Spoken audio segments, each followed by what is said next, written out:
Assalamualaikum warahmatullahi wabarakatuh. Bismillahirrahmanirrahim. Bismillahirrahmanirrahim. Assalatu wassalamu ala Rasulillah Sayyidina Muhammad ibni Abdillah wa ala alihi wa ashabihi wa azwajihi wa auladihi wa zuriyatihi wa ahli baitihi wa man tabi'ahum bi ihsan ila yaumil qiyamah. Yang saya hormati Pak Dekan ataupun Wakil Dekan, yang saya cintai dan saya sayangi,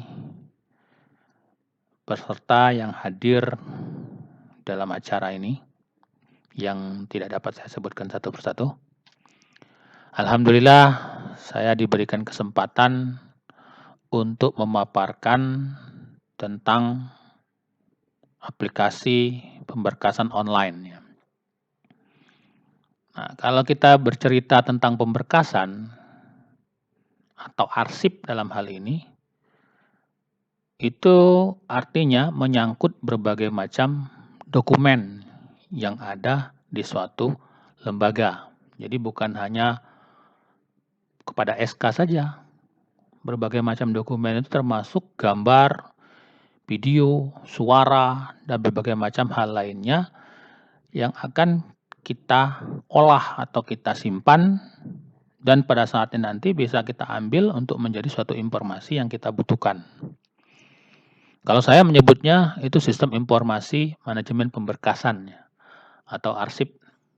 Di sini saya singkat menjadi SIMAR. Nah, untuk aplikasinya sendiri yang bisa digunakan itu berbagai macam bisa kita pakai. Bisa yang kita rancang sendiri menggunakan aplikasi desktop seperti VisualFox Pro, atau menggunakan aplikasi yang open source ya seperti PHP, MySQL, itu bisa semua yang kita pakai. Nah, namun dalam hal ini ada dua yang perlu kita perhatikan, yaitu tahapan pembuatan, kemudian tahapan untuk menyajikan informasi itu kepada pemakai atau pengguna. Ya, sehingga di sini jadi bukan hanya terkait kepada arsip saja, tapi berbagai macam dokumen yang lain. Sehingga saya menyebutnya sistem informasi manajemen pemberkasan atau arsip. Nah, sebelum saya jelaskan lebih jauh lagi tentang SIMAR ini ya, saya akan menjelaskan dulu apa yang dimaksud dengan SIMAR ini. Oke, SIMAR ini adalah merupakan sebuah sistem. Ya. Jadi apa yang dimaksud dengan sistem? Jadi sistem itu merupakan proses, jadi suatu proses yang terdiri dari berbagai macam sub-subsistem yang saling berhubungan antar subsistem tersebut bekerja sama, kemudian mencapai tujuan yang telah ditentukan secara efektif dan efisien. Nah, di sini ada kata proses, artinya proses yang ada di sini bisa proses manual maupun proses dengan menggunakan komputerisasi. Proses yang dimaksud di sini adalah suatu aktivitas atau kegiatan. Ya. Itu yang dinamakan sistem. Cuma yang paling susah dengan kata sistem ini yang komponen yang terakhir tadi, efektif dan efisien. Jadi kalau dari definisinya tadi, ada proses, ada sub-subsistem, kemudian ada hubungan yang berkaitan atau interaksi antar masing-masing subsistem itu. Lalu yang nomor 4, ada tujuan yang akan dicapai, yang sudah ditentukan terlebih dahulu. Lalu yang nomor 5, efektif dan efisien. Jadi tentang pengukuran dari tujuan, apakah sudah tercapai atau tidak, seperti itu. Kemudian kata yang kedua, itu tentang informasi. Apa yang dimaksud dengan informasi? Jadi kalau informasi ini biasanya sangat dikaitkan dengan data. Nah, apa yang dimaksud dengan data? Dalam beberapa literatur, yang dimaksud dengan data itu adalah fakta. Fakta atau kejadian yang sudah terjadi, ya, yang mana sifatnya bisa berupa teks, ya, berbentuk teks, angka, kemudian lembar kertas atau dokumen yang bisa berupa gambar, suara, video, atau berbagai macam multimedia lain yang secara fisik ada dan sudah terjadi atau tersedia seperti itu dinamakan data. Lalu yang dinamakan informasi, data yang sudah diolah sedemikian rupa sehingga mampu memberikan suatu nilai bagi pemakainya yang dapat digunakan untuk mengambil keputusan. Di sini adalah kata-kata keputusan. Nah, untuk mengambil suatu keputusan dibutuhkanlah suatu informasi yang berkualitas. Ada 3 syarat informasi yang berkualitas, itu yang dari bukunya Pak Jogianto ya, tentang sistem akuntansi. Sebenarnya banyak kriteria yang lain, sama saya mengambilnya 3. Yaitu yang pertama adalah tepat waktu.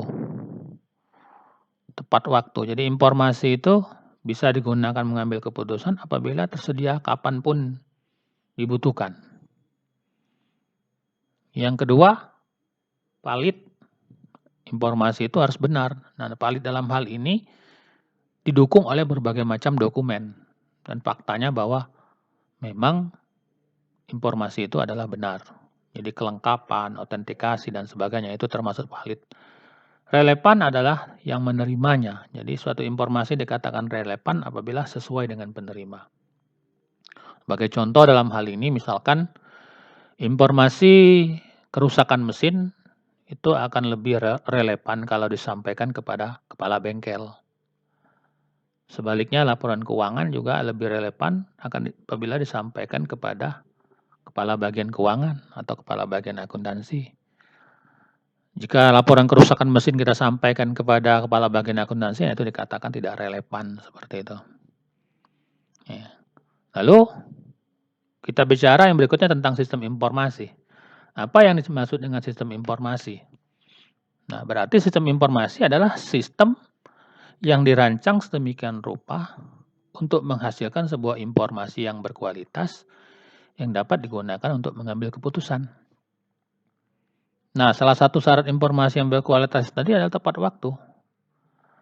Kita tahu saat ini manusia itu mampu memproses transaksi secara manual. Apabila transaksinya masih sedikit. Namun apabila sudah kompleks dan banyak, manusia membutuhkan waktu yang lebih lama untuk menghasilkan informasi itu. Sehingga keputusan pun terlambat diambil. Oleh karena itu kita butuh alat yang mampu memproses transaksi ini dengan cepat. Nah, dibutuhkanlah alat elektronik, ditemukanlah teknologi informasi. Nah, apa tuh teknologi informasi? Kita lihat dulu dari teknologinya. Teknologi adalah berasal dari kata teknos, ya, di mana teknos itu alat, logos itu ilmu. Jadi teknologi itu ilmu tentang alat. Alat yang bagaimana? Alat yang mampu membantu pekerjaan manusia. Termasuk sendal jepit. Nah, sendal jepit itu juga teknologi. Alat untuk memotong kuku juga teknologi.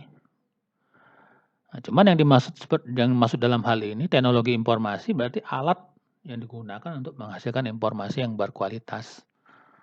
Artinya, pemrosesan data dilakukan secara elektronik. Jadi ditemukanlah komputer.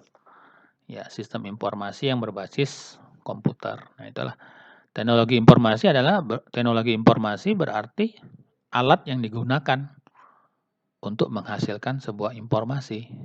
Ya. Dalam hal ini kita mengenalnya dengan alat pemrosesan data secara elektronik. Bisa komputer, bisa HP, atau smartphone. Ya. Lalu kita lihat lagi yang manajemen. Apa yang dimaksud dengan manajemen? Manajemen ini berasal dari kata manage. Manage itu artinya mengolah. Apa yang diolah? Yang diolah berbagai macam sumber daya organisasi, bisa manusia, money, material, mesin, market, metode, dan sebagainya. Termasuklah informasi di dalamnya. Kemudian, apa yang dimaksud dengan sistem informasi manajemen? Nah, sistem informasi manajemen ini artinya sistem informasi yang dirancang, disediakan untuk memberikan informasi yang berkualitas guna pengambilan keputusan bagi manajemen. Ya. Yang meliputi berbagai macam sumber daya organisasi yang ada dalam suatu perusahaan.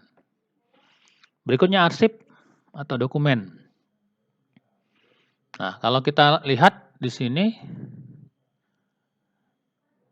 Yang namanya arsip tadi sesuai dengan data ya. Jadi berbagai macam data yang ada dalam organisasi. Jadi bukan cuman di sini SK, tapi termasuk gambar-gambar, termasuk juga hasil KHS mungkin, kemudian transkrip, ya, pengangkatan pengangkatan kepegawaian dan sebagainya. Nah, setelah kita jelaskan semua itu, apa yang dimaksud dengan sistem informasi manajemen arsip? Berarti sistem informasi yang disediakan sedemikian rupa untuk melakukan pengelolaan arsip atau berkas mulai dari tahapan input, proses, sampai kepada outputnya. Nah, itulah yang dimaksud dengan sistem informasi manajemen arsip. Ya, oke, kita lihat selanjutnya. Ini sama nih. Oke. Nah, di sini menurut Peraturan Arsip Nasional RI Nomor 7 Tahun 2018, ya, bahwa arsip adalah rekaman kegiatan atau peristiwa dalam berbagai bentuk dan media sesuai dengan perkembangan teknologi informasi. Artinya berbagai bentuk dan media tadi sesuai dengan definisi data ya. Jadi bisa gambar, bisa SK, bisa dokumen mengajar, materi-materi ajar, ya, suara, dan hal-hal lainnya yang ada atau yang dihasilkan dalam satu kegiatan atau aktivitas pada satu organisasi atau perguruan tinggi dalam hal ini.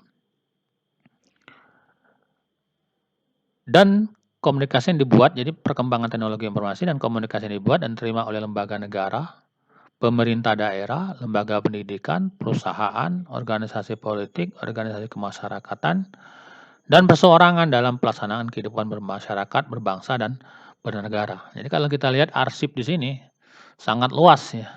Jadi kalau kita membuat aplikasi pemberkasan atau aplikasi arsip, nah itu sangat luas sekali cakupannya. Dan mungkin tidak bisa kita hanya membutuhkan satu aplikasi yang hanya terbatas pada hal-hal tertentu, misalkan pengelolaan SK saja dan sebagainya, seperti itu. Oke, kita lanjut.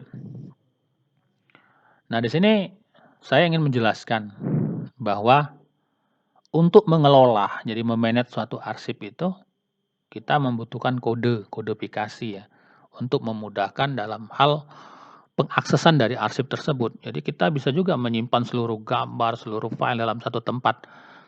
Bisa kita lakukan. Namun kesulitannya nanti saat memanggil atau ingin menerima informasi atau mencari gambar atau dokumen yang kita butuhkan. Nah, untuk itulah digunakan penomoran, jadi kodifikasi terhadap arsip tersebut. Nah, metode penomoran arsip ini ada berbagai macam.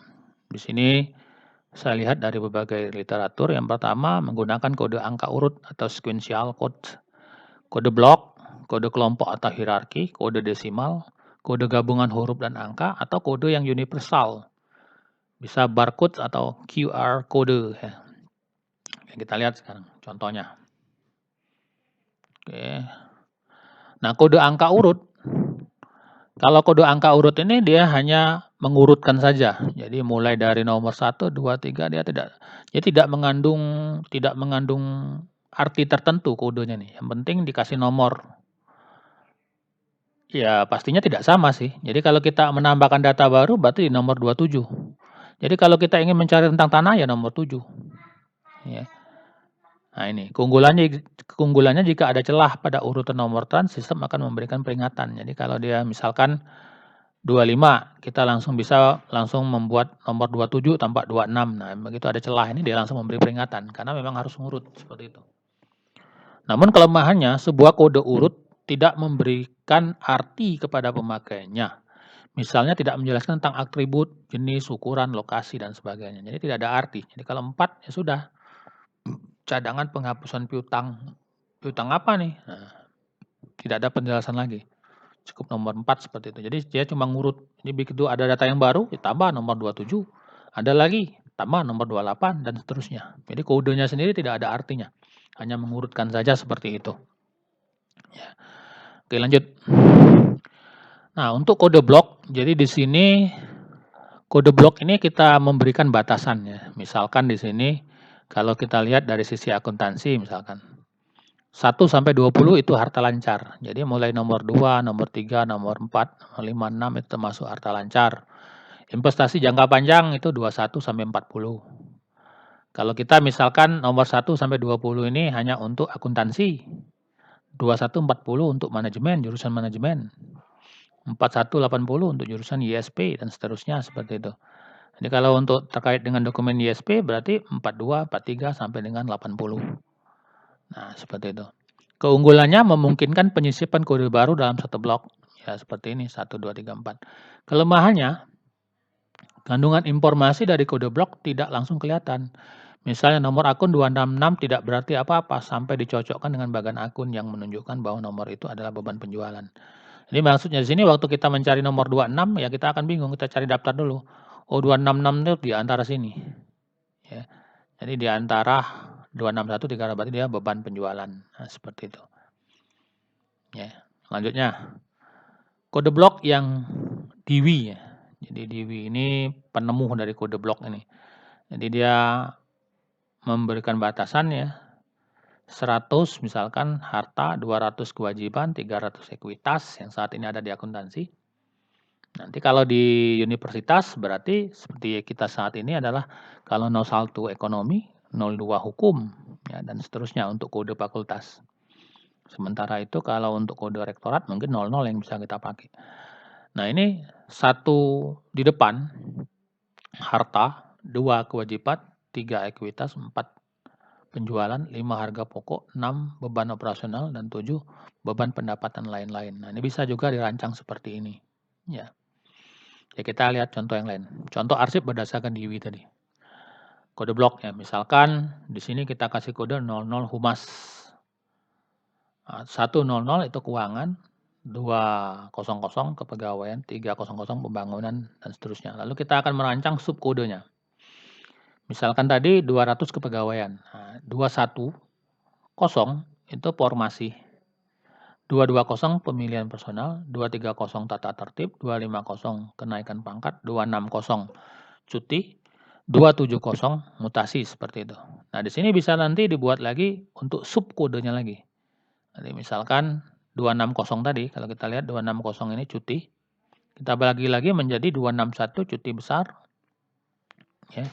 Kemudian 262 cuti tahunan, 263 cuti sakit, 264 cuti kawin, 265 cuti hamil, dan seterusnya. Di sini kalau kita lihat misalkan kode arsip contohnya 264. Nah, kita akan langsung tahu bahwa 2 itu 2 di depan artinya kepegawaian, digit ke-6 bukan ke-6 maksudnya ini digit 6 berarti cuti ya. Sedangkan digit ke-4 itu berarti cuti kawin ya. Cuti kawin. Nah, ini. Cuti kawin. Digit ketiga adalah 4 itu cuti kawin. Nah, jadi 264 ini 2 kepegawaian, 6 berarti cuti, 4 berarti cuti untuk perkawinan seperti itu. Lanjut. Nah, lalu berikutnya kode desimal. Kode desimal ya seperti ini. Jadi di sini ada 1 harta ya. 1.1 harta lancar, 11 kas bank. Apa beda yang kode blok tadi? Kode blok tadi ya dia harus full di sini. Kalau main 3 digit ya 3 digit dia main seperti itu. Kalau kode yang kita siapkan itu ada misalkan 13 digit berarti 000000 seperti itu. Nah, kalau kode desimal dia seperti ini. Jadi di belakangnya kosong dulu. Dikosongkan. Jadi kalau dia baru berisi kalau ada tambahan lagi misalnya 1.1 dan seterusnya ya. Keunggulannya bisa menyisipkan kode baru dalam aturan desimal tertentukan. Kelemahannya sulit untuk memberikan standar pengaturan kode. Nah, namun inilah kode yang banyak digunakan ya. Jadi kode desimal seperti ini. Berikutnya adalah kode gabungan atau mnemonic codes ya. Ini gabungan itu maksudnya gabungan antara karakter dan angka ya. Kita lihat di sini misalkan kode penerbangan ya GA131. Nah, itu namanya mnemonic codes ya. Jadi penerbang Garuda Palembang atau PSE 533. Ini kode untuk mata kuliah ya, sistem informasi akuntansi dan seterusnya. Keunggulannya skema kode mnemonik membuat pengguna tidak perlu mengingat artinya. Jadi kode itu sendiri membawa informasi tingkat tinggi tentang item yang diwakili. Jadi GA mungkin Garuda, ya. PSE ini mungkin program studi ekonomi, seperti itu ya. Kelemahannya kemampuan terbatas dalam mewakili item dalam satu kelas. Contoh, AR99, begitu AR yang ke 1000, nah agak susah ini. Karena memang sudah dibatasi 3 digit. Ya, seperti itu. Lalu berikutnya kode bar atau barcode. Nah, ini yang dulu sangat membantu ya. Jadi kode ini dulu sangat membantu sekali dalam mempercepat input data ke dalam sebuah pengolahan data elektronik ya. Jadi ini kalau kita input manual kodenya panjang sekali, bisa mencapai 12 digit atau bisa mencapai 8 digit.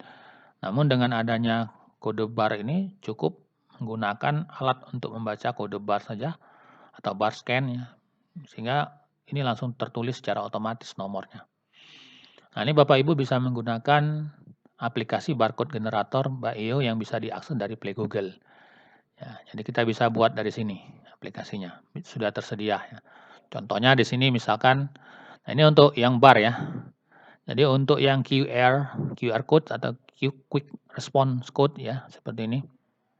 Bisa diakses di sini. Nah, ini ada kode yang seperti ini ya, bisa dibuat di sini. Jadi apapun, kalau di sini tadi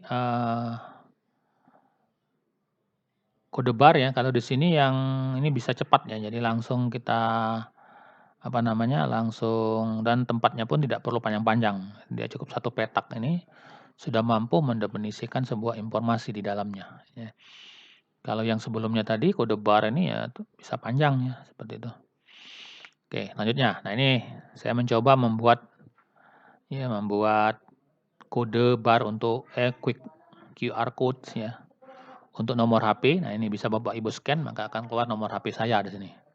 Jadi kalau nanya nomor HP, scan saja di sini. Nah, seperti itu. Oke, sekarang kita lihat SIMAR untuk universitasnya.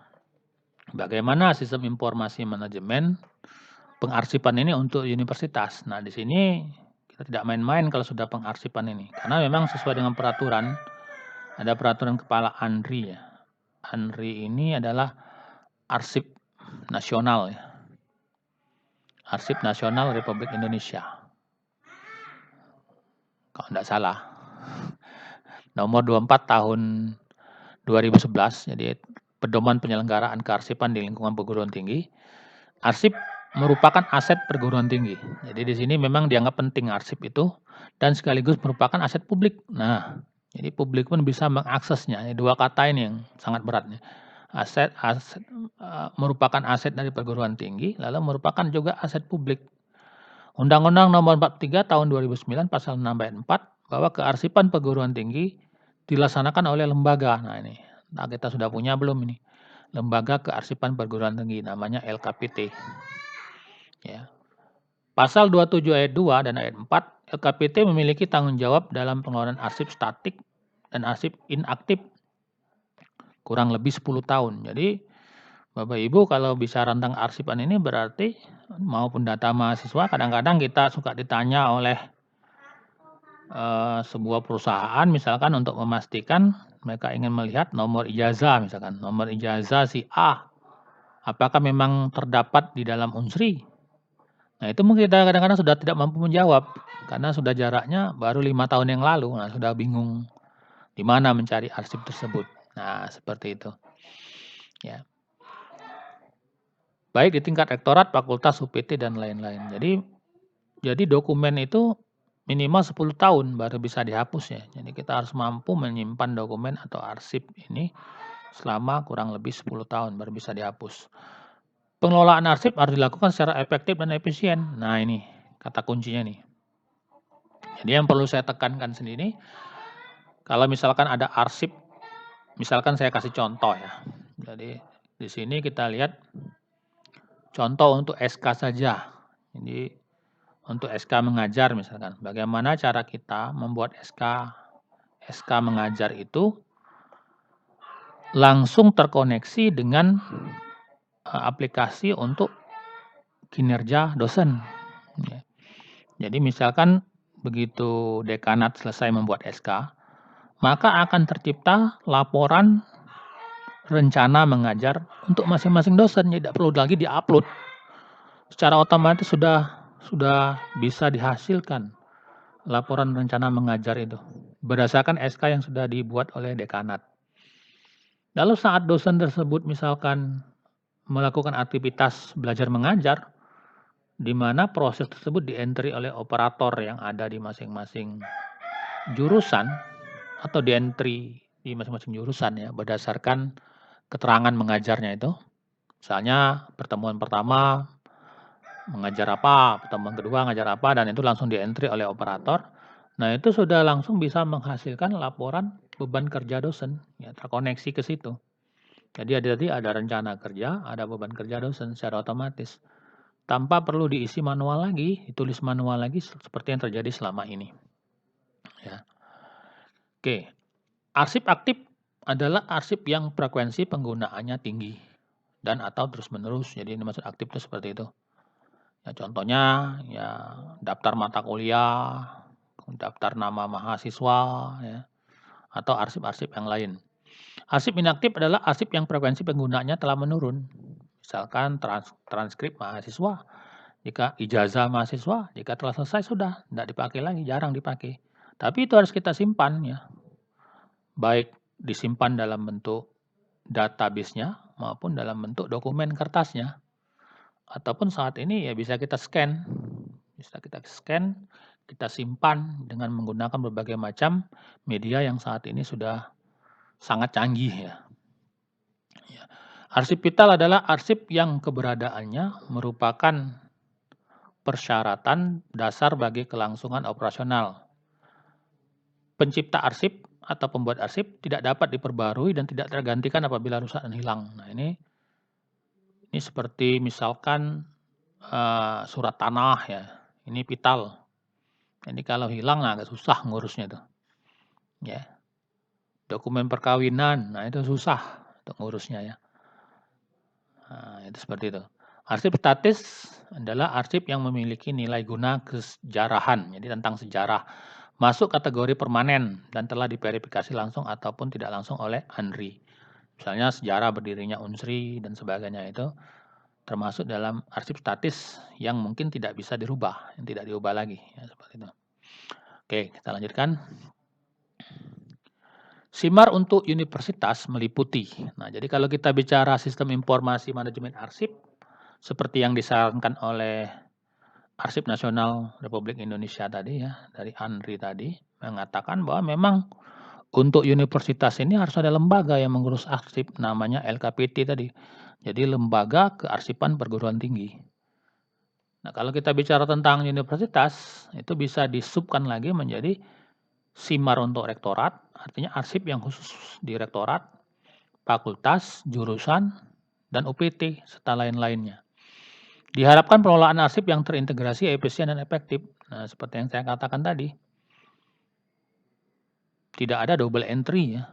Jadi, misalkan ya, saya mengupload SK mengajar, lalu teman saya ngupload lagi SK mengajar, hanya untuk kepentingan naik pangkat gitu.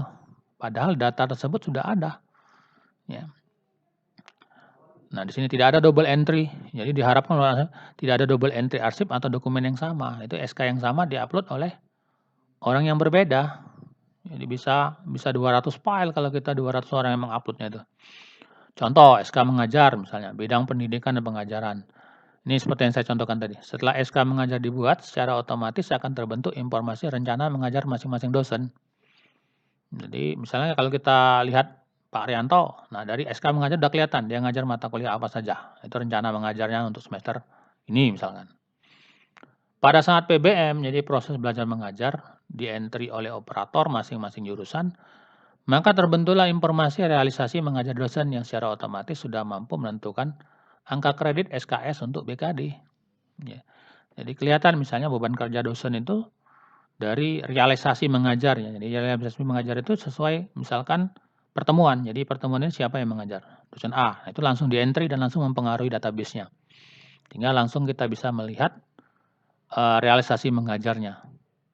Kalau misalnya ada kelebihan SKS bisa terlihat di situ ya. Nah, seperti itu. Pada program kenaikan pangkat tidak perlu lagi dilakukan upload oleh masing-masing dosen untuk satu SK yang sama, karena sudah terdata dalam sistem arsip SK mengajar. Nah, ini yang harapan kita ya. Contoh lain bidang penelitian pengembangan. Data yang sudah dimasukkan oleh LPM berdasarkan LPPM berdasarkan pengajuan oleh dosen, realisasinya juga langsung terkoneksi atau terintegrasi dengan sistem kepangkatan. Ya, kita punya sistem kepangkatan secara otomatis tanpa perlu dilakukan upload dan pendataan ulang karena semua telah ditangani oleh sistem informasi arsip penelitian dan pengembangan. Jadi seperti yang saya katakan tadi, jadi memang dalam sebuah universitas, jadi untuk masing-masing aplikasi itu harus terkoneksi ya. Terkoneksi. Nah, inilah gunanya sistem sehingga sangat membantu. Jadi tidak perlu dilakukan entry-entry lagi yang berkali-kali seperti itu. Jadi cukup sekali kerja ya, langsung bisa mempengaruhi atau menjadi input dari sistem yang lain seperti itu. Begitupun dengan bidang pengabdian kepada masyarakat sehingga tercipta sebuah sistem informasi yang terintegrasi yang mampu memberikan informasi kepada lembaga, pimpinan, karyawan, dan dosen tentang kepegawaian, dalam hal ini kepangkatan, pembayaran gaji, dan lain-lainnya. Nah, itu yang kita harapkan. SIMAR merupakan bagian dari SIMUNI. Nah, ada lagi namanya SIMUNI. Jadi SIMUNI itu Sistem Informasi Manajemen Universitas. Jadi ini yang lebih tinggi lagi. Meliputi berbagai macam sistem yang harus mampu diintegrasikan untuk mengurangi entry yang berulang-ulang. Dalam hal ini saya kasih contoh. SIMAR tadi ya khusus pemberkasan dan arsip, di mana nanti langsung terkoneksi kepada misalnya SIM personalia untuk kepangkatan dan sebagainya. SIM akademik, di mana dia menangani proses yang terjadi di akademik. Ada SIM keuangan, bisa menangani proses keuangan, penggajian, dan sebagainya. Ya, jadi terintegrasi seperti itu. Dan hal ini tidak bisa seperti membalik telapak tangan merancang sistem ini. Harus dirancang dari awal. Bagaimana kita membuat sebuah tabel pegawai, tabel dosen, tabel mahasiswa, tabel kode-kode, misalnya kode surat menyurat dan sebagainya. Nah, itu harus dipikirkan sedemikian rupa, dirancang sedemikian rupa, sehingga tidak terjadi bentrok antar berbagai macam komponen yang ada dalam universitas. Jadi misalkan seperti saya rancang tadi, misalkan kode untuk ekonomi 01. Nah, 01 itu menjadi dasar awal. Jadi seluruh aplikasi, seluruh kode mahasiswa, begitu ada 01 berarti itu ekonomi. Baik itu terkait dokumen, pengarsipan, ya, dan sebagainya. 02 hukum. Maka tidak terjadi bentrok, ya, walaupun penyimpanan terintegrasi nantinya. Nah, seperti itu. Jika masing-masing dari sistem tersebut tidak mampu diintegrasikan, maka sistem yang dirancang tidak mampu memberikan pengolahan dan penyajian informasi yang efektif dan efisien, atau dapat mengurangi atau memudahkan pekerjaan manual. Ya. Misalnya dalam hal ini, karena saya dosen, ya, saya telah melakukan proses belajar mengajar, kemudian membimbing, menguji, meneliti, mengabdi, melakukan pengabdian, dan tiba-tiba dapat kabar langsung, SK kenaikan pangkat sudah keluar Pak, tinggal ditantangani saja. Nah, itu ya tujuan yang utama yang kita inginkan. Jadi prosesnya sudah semua dilakukan, output ya tinggal kita ambil saja dari berbagai macam sistem yang ada itu. Nah, dia harus mampu dia memberikan informasi yang diinginkan secara langsung, tanpa perlu entry yang berulang-ulang. Nah, ini yang kita harapkannya. Ya, semoga mimpi ini segera dapat diwujudkan. Amin. Oke. Sekarang saya akan memberikan contoh misalkan bagaimana pengarsipan itu, ya, bisa kita lakukan. Nah, alhamdulillah Unsri dalam hal ini sudah bekerja sama dengan Google ya, di mana saya dalam hal ini mendapatkan email dari Unsri, itu Arianto Unsri ACID. Bapak Ibu pun yang sudah mendapatkan email dari Unsri tersebut bisa mengakses Drive Google ya. Drive Google, di mana di sini ada tempat penyimpanan yang sangat luar biasa menurut saya. Tidak ada batasan di sini. Jadi unlimited. Jadi tempat penyimpanannya itu unlimited kalau kita lihat di sini. Nih. Biasanya kalau kita menggunakan email yang biasa ada batasan 15 GB misalkan di sini. Tapi di sini tidak ada batasan dan berbagai macam fungsi yang ada di Google itu bisa kita pakai secara unlimited. Nah, saya mencontohkan satu, misalkan di sini folder SIMAR ya, jadi Sistem Informasi Manajemen Arsip. Nah, saya lihat sini saya membaginya menjadi komponen atau sub-sub yang ada dalam suatu universitas, contohnya kita saja. Jadi misalkan saya kasih kode khusus rektorat, jadi baik sistem yang terkait rektorat, pengarsipannya ada kode awal itu 00. Jadi kalau kode awalnya 00 itu maka rektorat. 01 berarti ekonomi, 02 berarti hukum, seperti itu ya. Nah, kita lihat contoh untuk ekonomi. Jadi ini tahapan penyimpanan ya, dari seperti saya katakan tadi, tahapan pembuatan atau penyimpanan, tahapan pengaksesan informasi. Jadi dua hal utama dalam pengarsipan itu. Penyimpanan, nah ini. Jadi manajemen penyimpanannya ini kita buat folder pakai menggunakan folder-folder. Yang online yang langsung bisa diakses. Kita lihat di sini misalkan 00 rektorat. Lalu di sini 01 ekonomi, 02 hukum dan seterusnya. Kita lihat ekonomi, folder ekonomi. Nah, di sini kita bisa membuatkan kode kembali. Jadi 01 tadi ekonomi, ada subkode lagi, 00 itu dekanat misalkan, 01 YSP, 02 manajemen, 03 akuntansi, 11 kalau ada jurusan lagi mungkin 04 ya. Nah, ini untuk yang komponen yang lain bisa kita kasih awalnya 12, 11 atau bisa kasih 2 misalkan seperti itu. Di sini 11 akademik, 12 keuangan, 13 personalia. Kita bisa menggunakan kode blok.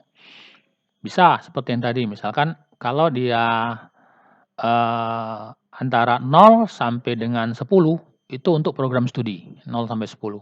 11 nah itu terserah kita, 11 sampai 20 misalnya sub-sub yang lain, itu bisa kita lakukan. Dan ini memang harus dipikirkan dari sekarang, seperti yang disarankan tadi, bahwa dokumen seluruh aktivitas kegiatan itu harus diarsipkan minimal 10 tahun ya. Dan tidak main-main ya. Seperti sudah ada undang-undangnya. Nah, kita berbahaya kalau tidak melakukan hal ini dengan segera, karena terlalu banyak dokumen yang akan kita kelola. Nah, dalam hal ini kita ambil contoh misalkan akuntansi. Oke, di akuntansi ini misalkan kalau kita lihat tadi induknya adalah 01 ekonomi, 03 akuntansi berarti program studi akuntansi. Nah, di sini ada lagi berbagai macam sub lagi, di mana misalkan untuk dokumen SK itu 01, 03, 01 itu SK. Jadi 01 di depan ini Fakultas Ekonomi, 03 ini menyatakan jurusan akuntansi, nah 01 lagi untuk SK. Jadi seluruh dokumen-dokumen terkait SK masuk 01. 01, 03, 02 itu surat masuk, 01, 03 surat keluar. 01, 03, 04 bidang 1, jadi yang terkait dengan bidang 1 bisa digunakan kode dokumen depannya ini. Sehingga nanti kalaupun di fakultas yang lain dia mau menggunakan 02 depan sini. Itu fakultas hukum, tengahnya sama tidak masalah, tapi kan berbeda antara 01 dengan 02. Jadi 01 untuk ekonomi, 02 hukum seperti itu. Ya. Karena kalau kita bicara sistem informasi manajemen universitas itu global berarti. Bukan hanya untuk ekonomi ya. Kalau kita bicara pemberkasan arsip untuk perguruan tinggi global juga, bukan cuma untuk fakultas kita. Jadi bagaimana dengan fakultas yang lain seperti itu. Jadi kalau saya bicaranya kalau perancangan dokumennya jangan sampai berbeda-beda seperti itu ya. Jangan sampai bentrok nantinya. Oke, kita lihat di SK misalkan. Penyimpanan di SK. Nah, di sini ada SK itu bukan berbagai macam ya. Ada SK mengajar, ada SK yang lain, pengangkatan pimpinan, ada SK pemberhentian, SK pensiun dan sebagainya. Nah, di sini kita lihat dari sini 01 ekonomi, 03 tadi program studi jurusan, 01 SK, 01 mengajar. Jadi SK untuk mengajar. Kita lihat di mengajar sini. Nah, ini bisa dokumen yang kita simpan. Nah, setelah ini kita simpan, artinya tahapan pembuatan dokumen, penyimpanan dokumen itu selesai di sini. Bagaimana menampilkannya? Nah, khusus untuk menampilkannya ini kita bisa menggunakan berbagai macam aplikasi pembekasan yang ada ya. Kalau yang saya lihat yang selama ini itu hanya untuk SK saja, disposisi dan sebagainya untuk SK, tidak meliputi yang lain, termasuk gambar dan sebagainya. Maka kita butuh suatu aplikasi yang sifatnya general ya.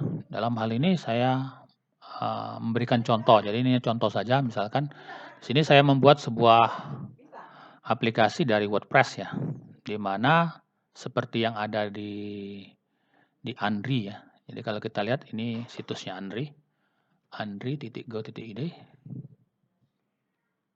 Sebentar, saya cari dulu. Arsip nasional. Nah ini, Arsip Nasional Republik Indonesia. Nah, sini mereka juga menggunakan content management system ya, seperti ini ya. Nah, saya sudah menciptakan juga menggunakan yang sederhana saja, menggunakan WordPress dalam hal ini, seperti ini misalkan. Jadi tadi tahapan pembuatan, tahapan penyimpanan arsipnya, jadi bisa gambar, bisa yang lain dan sebagainya. Kalau kita simpan di dalam server yang biasa, itu butuh sumber daya yang sangat besar. Sedangkan sistem akademik yang ada saat ini saja pada saat proses pengisian nilai, di mana hampir seluruh dosen yang ada dalam Unsri menginput nilai, mahasiswa pun seluruh selalu meng-refresh nilai, nah itu akan menjadi lambat proses akademiknya. Itu baru sistem akademik.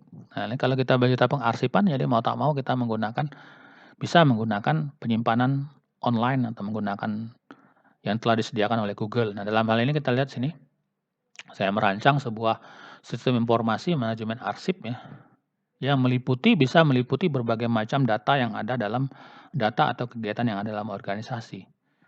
Ya, misalkan di sini. Nah, ini saya buat jadi ini sistem informasi manajemen universitas ya, peraturan menteri tentang kearsipan, Anda bisa dilihat di sini. Nah, misalnya sini, kita mau mengisikan SK mengajar tadi. Jadi kita bisa membuat ciri kodenya itu, jadi di sini pakai apa namanya, kurung kurawal buka ya, 0103. Jadi 01 ini kita langsung tahu bahwa ini pasti dokumen ekonomi. 03 jurusan akuntansi, lalu 01 itu adalah SK, 01 SK mengajar, seperti yang saya jelaskan tadi. Jadi kalau kita lihat di sini, ya, nah di sini kelihatan kalau keterangan dari dokumen ini. Jadi kalau ingin mendownload ya silakan di-download sini. Tinggal kita download ya. Jadi kalau kita klik download, maka dia akan mengarahkan kepada dokumen ini. Jadi silakan mendownload dan sebagainya. Jadi orang silakan mendownload dokumen yang mereka perlukan seperti itu. Nah, bagaimana dengan pencarian data, Pak? Oh, kalau pencarian data dengan content management system sangat mudah. Jadi kita tinggal menuliskan saja misalkan 01, 03 atau kalau mau tentang ekonomi ya pakai kurung kurawal itu 01. Misalkan kita cari, maka yang terkait dengan 01 depan ini yang ada kurung kurawalnya akan keluar semua data yang ekonomi. Nih. Jadi kalaupun nanti kita mau mencari yang tentang Fakultas Hukum, langsung saja 02 dan seterusnya. Ya, seperti itu. Nah, atau berdasarkan kategori di sini. Bisa kategori mengajar misalkan. Apa saja kategori mengajar? SK tadi dan sebagainya. Atau kita mau lihat putu-putu wisuda dan sebagainya di sini. Nah, kategori putu wisuda. Oke. Bisa kita lihat di sini. Oh, ini linknya belum terbuat ya. Jadi linknya itu ada ya. Jadi coba saya edit dulu sebentar. Linknya ini ya. Jadi coba dulu localhost admin, sebentar saya edit dulu. Ini sudah saya siapkan sebenarnya. Jadi untuk putu-putu kalau kita menyimpan di server kita ya mungkin berat. Tapi kalau di server Google ya kita sudah meyakini siapa itu Google ya. Raksasa dunia kalau masalah penyimpanan. Jadi berapapun orang mengakses tidak masalah. Di sini nih kita lihat sini. Oke, di sini kita lihat sini. Jadi di sini misalkan kita ingin melihat gambar yudisium ya. Dan ini tidak terbatas, gambarnya mau di-upload terserah kita. Ya, jadi misalnya saya ambil linknya di sini. Nah, kita masukkan ke dalam website kita. Jadi khusus untuk yudisium yang 145 ya. Jadi saya edit dulu di sini misalkan posnya tadi. Oke, ini yudisium. Jadi kalau mereka ingin melihat silakan. Nah, ini gambar yudisium. Oh, digambar. Dikliknya digambar ya. Sudah diupdate ya. Oke, misalkan kita lihat tadi keluar dulu. Sini. Oke, kita logout dulu ya. Kita logout. Logout.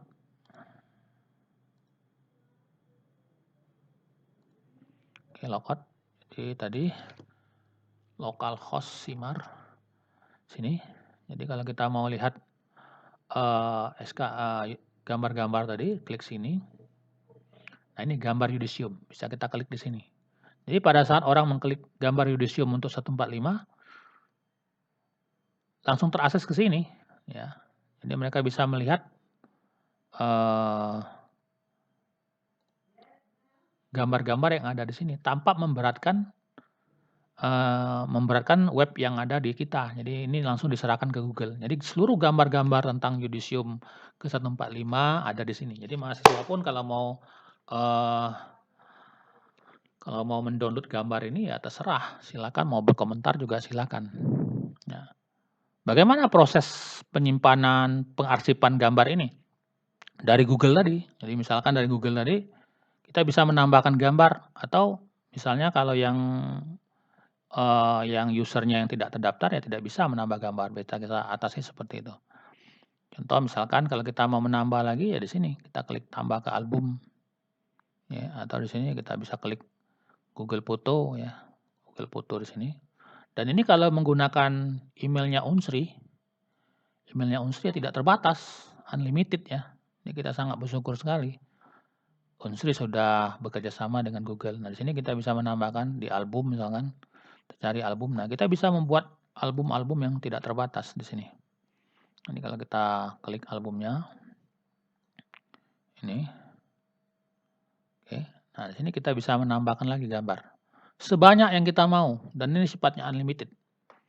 Ya. Jadi tidak perlu ukuran gambarnya pun tidak perlu dikecil-kecilkan ya. Silakan saja kalau mau download. Nah, seperti itu. Jadi di sini bisa gambar yang kita arsip, bisa materi kuliah yang kita arsip, bisa buku, bisa suara-suara misalnya dalam bentuk dokumentasi yang ada suaranya, misalnya mengajar direkam dalam bentuk MP3, audio, dalam bentuk audio atau video dan sebagainya. Jadi tidak terbatas hanya kepada SK saja untuk pengarsipan ini. Makanya saya agak berat sebetulnya kalau diminta membuat aplikasi pengarsipan karena itu butuh integrasi dari berbagai macam pihak, bantuan dari berbagai macam pihak, integrasi dari sistem-sistem yang ada seperti itu.